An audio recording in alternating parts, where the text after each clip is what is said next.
name, my given name. Talk to Keat, certainly you can interpret it as a session where you could communicate with me, and I'm prepared to be an active listener. And perhaps, if I may, describe this as a people's initiative aimed at listening to the people's woes, problems, or areas of concerns voiced by the people, and being one of the many elected representatives in our parliament, I think this is part and parcel of my job. And today I'm here not as the transport minister. Neither do I come here as the MCA president, but rather I'm here as your Wakil Rakyat.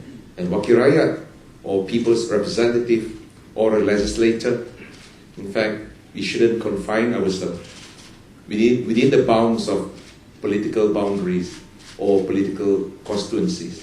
So that's why today I'm here prepared. I'm prepared to listen, and also at the same time, end of the day, well, I'm quite confident and optimistic that there would be something productive or fruitful be churned out from the discussion, from questions you raised, and I'm prepared to be your spokesman, perhaps, in the various occasions, including the cabinet.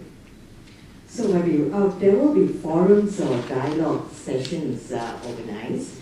Now, what will the content of these forums be? Well, the contents of the forum would certainly be entirely at the discretion of our stakeholders. It's not me who dictate what it should be or what it should not be, but rather that it should be something from the people. From the people, for instance, like today, this is the very first session, and we are here to brainstorm, we are here to share our concerns, our problems, or even our woes in the SME sectors.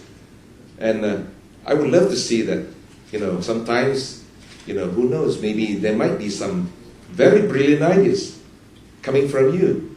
And there might be some ideas brought up by some of our stakeholders. I always believe in any attempt to think out of the box, and that would certainly be a pleasant surprise to everybody.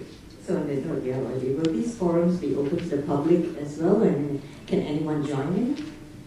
Well, as it is now, we have to respect the wishes of our stakeholders, because today, as I could say, the session is going to focus more on the concerns of the SME operators,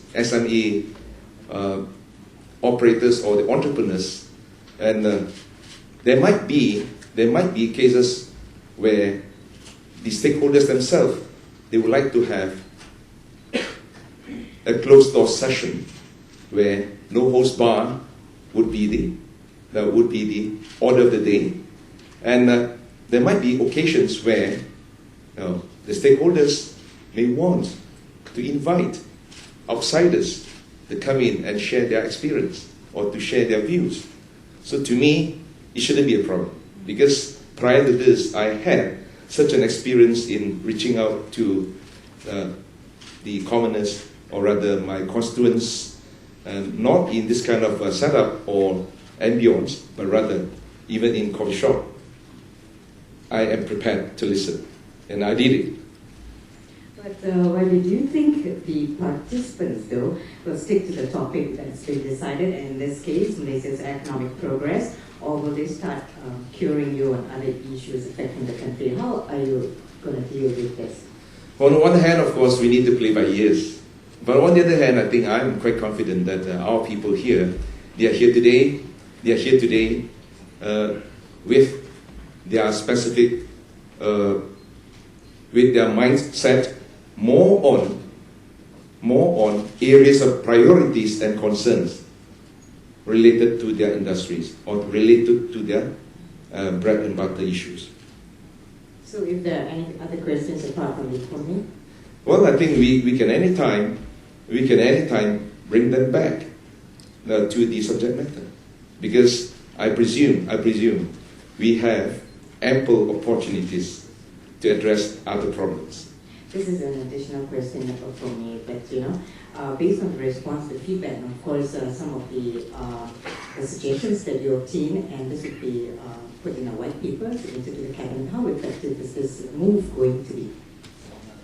Whether in the form of white paper or not, or green paper, well, certainly that is what I call just one of the many avenues through which we can reach out to the decision makers at the top level of the government. What is important now is we need to listen to the people, and also at the same time we need to work out the solution. It's not just listening plus following up and following through, and then at the same time convey the messages to the decision makers. And perhaps some of us here might be more concerned about the effectiveness of initiating changes to the policy, changes to the mindset of the people. So Talk to Keat is a campaign we find as the most effective platform for all of these at this moment. I wouldn't call this a campaign, but rather I would call this an initiative. Campaign, normally you could see that a campaign like an electioneering campaign, that is confined within certain time span. But in this case, Talk to Keat, let me put it to you candidly that even 2 years ago, in my own constituency, we did the same thing, but we don't call it Talk to Keat. Sesi Sembang Sembang. Sesi Sembang Sembang in Bahasa Malaysia. And to certain people, to certain segments of my constituency, my constituents, I have to speak different lingo, including even Cantonese or Mandarin. So it all depends on the needs. So I suppose, YB, that apart from the people also giving their feedback, it is also a platform for you to clearly air a lot of issues pertaining to not only your portfolio, but to your position in the party. Not so much on party position or party related matters or ministry matters, but I'm here to listen to the people's problems. That's why I call it a people's initiative.